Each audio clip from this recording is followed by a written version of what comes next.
Hello，大家好，歡迎大家繼續翻到嚟律師手記呢個節目啊！上一集咧好高興咧請到國內嘅資深律師蕭律師為我哋講下香港人喺國內遇到一啲麻煩嘅刑事糾紛嘅時候咧，可以點樣解決？嗱，我哋今日翻到嚟咧呢一集咧，繼續喺嗰個走私嘅案件嗰度再延伸啲講落去。上一集咧，我哋講到一個例子，原來都幾多香港人有機會犯嘅錯啦，即係例如帶一啲名錶啊、名袋啊上去，冇諗住報稅啦，所以因此而俾人哋刑事拘留。咁今集我哋講下或者想訪問下蕭律師，一個香港人喺過關嗰陣時被刑事拘留，兩樣嘢我相信香港人好想知嘅。第一就係喺香港都一樣噶啦，我要揾律師，律師可以幫我做到啲乜呢？同埋第二樣嘢就係我俾人拘留咗啦，我跟住條路會發生啲乜啦？咁或者我先講第一樣啦，你成日都做嘅，即係可以幫到香港人啲乜嘢呢？首先，一個香港人被拘留之後呢，24小時之後，公安機關會通知佢嘅家屬嘅。24小時之後。24小時之後。哦。因為24小時之內呢，係律師唔可以做嘢嘅，做唔到嘢嘅。所以咧，家屬都係24小時之後先會接到公安機關嘅一個通知，或者係電話啦，或者係一個書面嘅拘留通知書啦。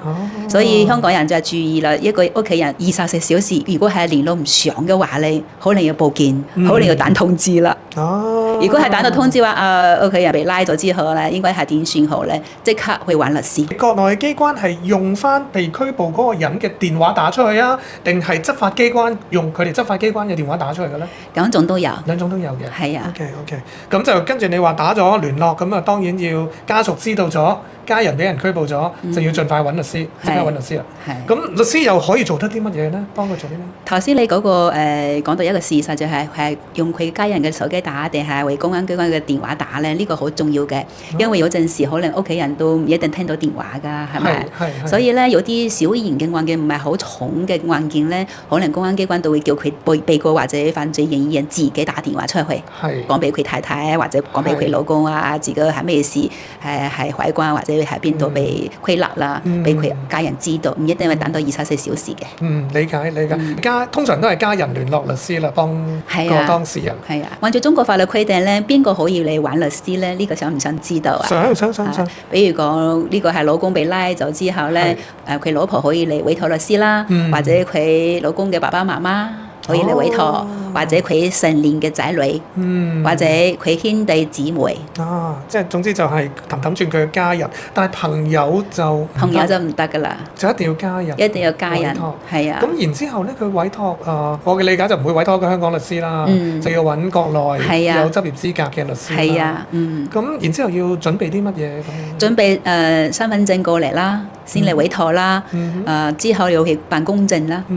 如果係要慳翻啲公證費嘅話，可以自己請家屬嚟深圳辦委託書嘅公證，費用可能平過香港少少啦。即係家人就直接入國內境，譬如深圳啊、廣州啊咁樣，就揾國內嘅律師，帶住佢去公證處辦公證，做委託書嘅公證啦。律師就係攞住呢個公證書，佢委託書派出所去見當事人。但係又要知道嗰個被拘留嘅人困咗喺邊度先得嘅。係公安會通知家屬嘅。公安會通知家屬嘅。而且我哋可以憑佢嘅身份證可以查到佢係邊個拘留手嘅。係上咗互聯網嘅定係點？我哋嘅特殊通道先可以查到，律師先可以查到。哇，犀利喎！我哋香港律師都冇呢個特權，冇辦法知道一個身份證號碼。要佢委託到我哋之後咧，我哋就係有啲我哋律師嘅工作方法可以查到咯。比如講呢個人被福田拘留所拘留咗之後咧，我哋就可以係上我哋律師會見嗰個系統，將佢身份證 number 輸入去。如果係跳出嚟可以預約到可以見佢嘅話，咪可以知道佢係邊個拘留所咯。好似網上買機票咁啊！或者佢屋企人都接到電話嗰個公安機關會通知佢係邊個拘留所嘅。佢哋會唔會好似香港咁樣咧？香港一個人譬如喺落馬洲被拘捕。咁佢可能會帶去落馬洲警署拘留一段時間，但係咧，然之後咧又可能會 transfer 咗佢去第二個區，係啦。咁國內會唔會調嚟調去嘅咧？一般唔會。如果係落馬洲拘留咗之後咧，如果係走私犯罪嘅話，基本上係深圳嘅福田拘留所啦，或者第二看守所咁樣啦。係啊，我哋係知道呢啲案件一般都係積壓喺邊度嘅。係啊。咁喺佢拘留咗啦，揾咗律師之後，嗰個被拘留人士要面對啲乜嘢流程咁樣？樣嘅咧？佢拘留咗之後咧，公安肯定會審訊佢啦，嗰度就係按住公安嘅流程走啦。家屬咧就可以委託律師第一時間去見佢嘅，會見佢。會見佢嘅時候就係問翻佢嗰啲流程係咪合法啦，有冇對佢不利嘅地方啦。我哋律師全部都係問佢嘅。如果係佢係受到唔公平對待嘅話，佢會同我哋講，我哋會可以幫佢寫信去俾公安嗰度去維護佢嘅合法權益嘅。咁呢啲情況被拘捕咗，佢有冇話要即將會需要拘留幾多日啊？或者公安最耐可以拘留佢幾耐？佢係咪都係要帶上法庭認罪，抑或唔認罪？呢個問題問得好好啊！我哋有一個説話叫做黃金期37日。黃金期37日。37日拘留嗰個時間，最長可以拘留37日。但係如果係揾到律師幫佢辯護之後咧，發現佢係冇罪嘅，可能都唔使37日，等到37日啦，可能幾10日、15日、20日，總之係律師嘅作用係好大嘅。我哋之前辦過一個案件就係咁樣。頭先講到係黃金救援，黃金救援係救人。總之係黃金階段37日係最長嘅一個拘留時間咯。喺呢37日嘅時間，律師係可以幫佢去爭取冇罪啊、罪輕啊，總之呢啲事情係律師去做嘅。咁即係將嗰個拘留嘅時間縮短，或者有機會。總之係公安機關嗰個拘留嘅時間最長可以37日，因為驗屍案嘅係分3個階段㗎嘛，一個就係公安機關偵查階段啦。偵查階段。偵查完之後發現公安拘留佢係有道理嘅，就可以寫嗰個申請書俾檢察院。檢察院就睇完之後咧，覺得佢係真係涉嫌走私嘅喎，就係逮捕佢。之前嗰個階段係拘留。